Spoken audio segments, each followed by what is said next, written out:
এদিকে স্বাস্থ্যমন্ত্রীর সামনে টানা ধর্না চালিয়ে যাচ্ছেন জুনিয়র চিকিৎসকরা। ষষ্ঠ দিনে তাদের ধর্না কর্মসূচি পড়েছে, আর এই ষষ্ঠ দিনের মাথায় এসে 5 দফা দাবি নিয়ে ফের পথে নামতে চলেছেন জুনিয়র চিকিৎসকরা। আর কিছুক্ষণের মধ্যে বিকেল 4টে সল্টলেক সেন্ট্রাল পার্ক থেকে স্বাস্থ্যভবন পর্যন্ত মহা মিছিলের ডাক দিয়েছেন জুনিয়র চিকিৎসকরা। জুনিয়র চিকিৎসকদের মিছিলে পা মেলাবেন সিনিয়র চিকিৎসকরাও।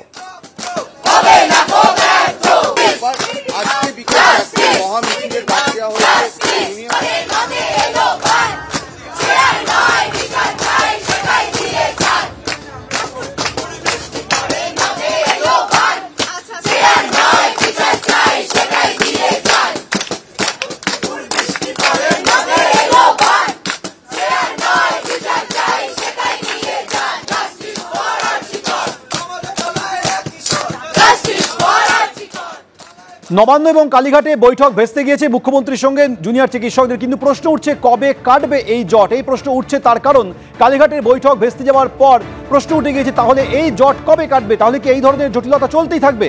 ভিডিও রেকর্ডিংয়ের শর্তে গতকাল কালীঘাটে মুখ্যমন্ত্রীর বাড়িতে ডাকা বৈঠক ভেস্তে যায়। মুখ্যমন্ত্রী বাড়ির দুয়ার থেকে ফিরে যান জুনিয়র চিকিৎসকরা।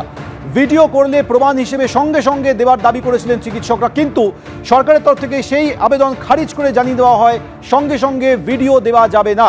এরপরই বৈঠক ভেস্তে যাওয়ায় মুখ্যমন্ত্রী এবং সরকারের সদিচ্ছা নিয়ে প্রশ্ন তুলে দেন জুনিয়র চিকিৎসকরা।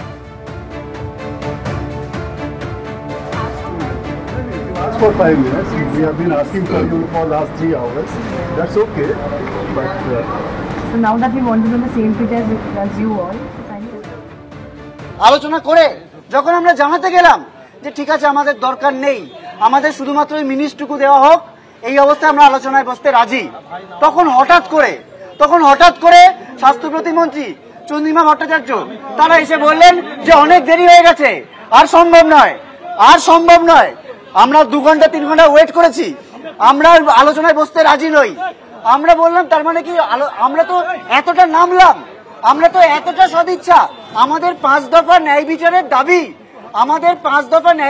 দাবি যাতে আমরা আদায় করতে পারি, যাতে অচল অবস্থা কাটতে পারে, যাতে গোটা রাজ্যে এই যে একটা মানে ব্যাপক ক্ষোভ তৈরি হয়েছে, একটা অচল অবস্থা তৈরি হয়েছে, সেটা যাতে আমরা মেটাতে পারি সুষ্ঠুভাবে, তার জন্য আমরা এমনকি লাইভ স্ট্রিমিং, ভিডিও রেকর্ডিং সবকিছু ত্যাগ করলাম। তারপর আমাদের কি বলা হলো যে আর আলোচনা সম্ভব নয়, হয় আপনারা বেরিয়ে যান, নইলে আপনাদের বাস ডেকে আপনাদের বের করে দেওয়া হবে। এবং তারপর তারা নিজেরা গাড়ি করে স্বাস্থ্য প্রতিমন্ত্রী এরা বেরিয়ে গেলেন। তার মানে কি দাঁড়ালো, আমরা যে এতটা আমরা এই 3-4 ঘন্টা ধরে বৃষ্টিতে ভিজছি, আমরা বাইরে বৃষ্টিতে ভিজছি, আমাদের সহযোদ্ধারা স্বাস্থ্য ভবনের ওখানে ভিজছেন। কি বললেন ওনারা যে আমরা 3 ঘন্টা অপেক্ষা করেছি, আমরা 35 দিন অপেক্ষা করেছি, আমরা 35 দিন বিচারহীন অপেক্ষা করছি, আমরা 4 দিন ধরে স্বাস্থ্য ভবনের সামনে বৃষ্টিতে ভিজে অপেক্ষা করছি, এবং আমরা আমাদের সমস্ত রকম শর্ত ছেড়ে দিলাম।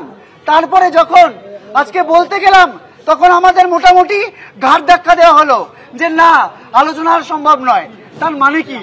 তার মানে কি প্রথম থেকে এটাই উদ্দেশ্য ছিল, আমরা কি আলোচনা করতেই তো আমরা এসেছিলাম, কিন্তু আমরা প্রথম থেকে স্বচ্ছতার একটা দাবি রাখতে চাইছিলাম।